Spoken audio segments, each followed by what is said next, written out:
Hello from fatty গ্যাস্ট্রোনট। যখন এই ওয়েদারে সবাই ভাজাভুজি খেতে ব্যস্ত, আর আমি সেই বেসন দিয়ে বানিয়ে নিলাম খামান ঢোকলা। আর এটা খুবই একটা ইজি প্রসেস।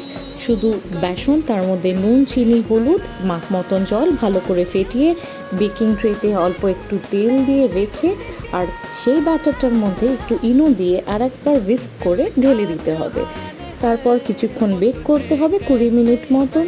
লাগছে হচ্ছে তড়কার জন্যে একটু তেল, তার মধ্যে সাদা জিরে, সর্ষে, কারি পাতা উইচ ইজ মাই ফেভারিট, তারপর হচ্ছে কাঁচা লঙ্কা, একটু নুন, একটু চিনি, একটু জল, আর অবশ্যই একটু হিঙের ছোঁয়া।